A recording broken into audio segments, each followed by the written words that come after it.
Hello and welcome back to Vox Terra, and if you have not done so, please do subscribe to my channel and click that notification bell so you know when I'm putting up a new video. Today, the extreme heat in the Pacific Northwest, and I'm going to start by quoting from an op-ed written by Mann and Hassol in the New York Times. The western United States is currently under the influence of an epic heat dome, an expansive region of high atmospheric pressure characterized by heat, drought, and heightened wildfire danger. It's being called a once-in-a-millennial event. But, says Mann, it no longer makes sense to talk about a once-in-a-century or once-in-a-millennial event.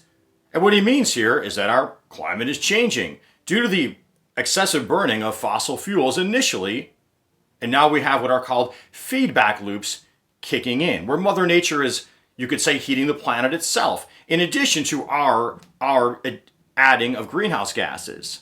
But I won't just be citing from Mann in the New York Times op-ed. I'll also offer a citation to NOAA, NASA, the EPA, Scientific American, and more. So climate mechanism 1 is the Earth is overall hotter. We're roughly 2 Fahrenheit hotter since the 1880s or the beginning of the Industrial Revolution. But most of that heating has happened in the past 25 years. And that's land and ocean temperatures. That's why it's used to be called global warming, because the overall globe is hotter and heating. And then it used to be called man-made greenhouse effect because this heating is largely kicked in by the excessive addition of greenhouse gases through the excessive burning of fossil fuels and the use of petrochemicals. Well, when you have a overall hotter planet conditions, overall hotter biosphere conditions, the odds, the likelihood of extreme heat waves increase exponentially. Citing from the EPA and U.S. Global Change Research Program, heat waves are occurring about 3 times more often than in the 1960s. 3 times more often than in the 1960s. Now back to the op-ed, but this is corroborated other sources like NOAA and EPA and so on.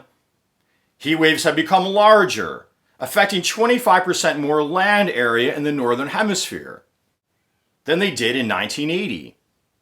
And this including ocean areas, heat waves have grown about 50%. Okay, so more heat waves, stronger heat waves, hotter heat waves, and covering a larger area than they used to.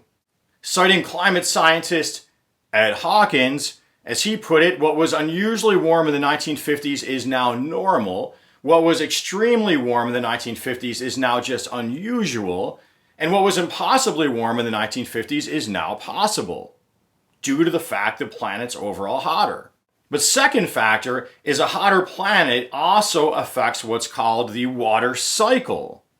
This I can cite to you directly from NASA. What we mean here is, quoting from NASA, the rate at which plants and land surface release moisture into the air has increased on a global scale between 2003 and 2019.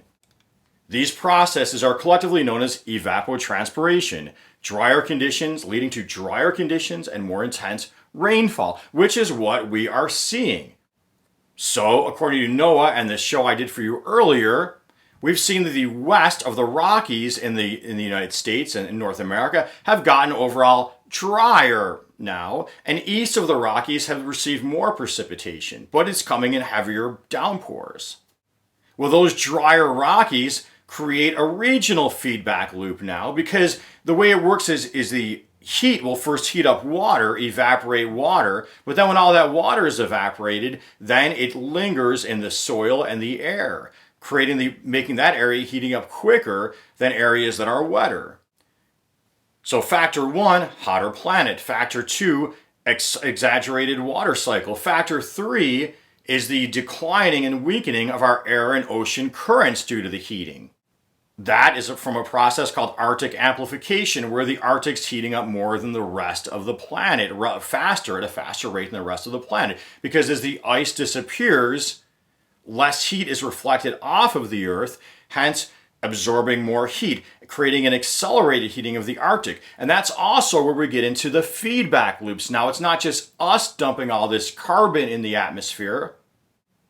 It's also now methane releasing from the the thawing permafrost. It's methane releasing that was frozen in crystal form on the seabeds. And as the ice disappears, more heat's absorbed into the oceans. So that results in the slowing of the atmospheric and ocean currents, because they are depended on that pull from cold Arctic to warm tropics. And I'll wrap up today by taking you back to that Michael Mann op-ed, but this can also be corroborated to Scientific American, the basic mechanism, where he explains how this declining jet stream increases the likelihood of these heat domes. Quoting from Michael Mann, the heat wave afflicting the Pacific Northwest is characterized by what is known as an omega block pattern. Because of the shape the sharply curving jet stream makes, like the Greek letter omega. By decreasing the contrast in temperature between the cold pole and the warm subtropics, this causes the jet stream to slow down and, under the right circumstances, settle into a wiggly and rather stable configuration, allowing for very deep, high-pressure centers, like the current heat dome, to remain locked in place. So you can think of it as we lose those air currents, these weather patterns just get locked in place, both in the oceans and the atmosphere. And remember, when you try to ring the alarms about climate change to create a greener, more environmentally thoughtful society, remember, these same forces that are heating the planet, even if people want to listen to the denial industry, are also pumping our atmosphere, water bodies, soil, full of carcinogens, what are called neurotoxins, and endocrine disruptors through the excessive use of fossil fuels and petrochemicals, as well as other industrial toxins due to our consumeristic, nonstop 24/7 culture, which is dominated by a media that is sponsored for and paid for by that culture. Hey, I hope you found this video helpful. If you did, please make sure you are subscribed, you've clicked that notification bell, you're liking, you're commenting, and until next time, peace be with you.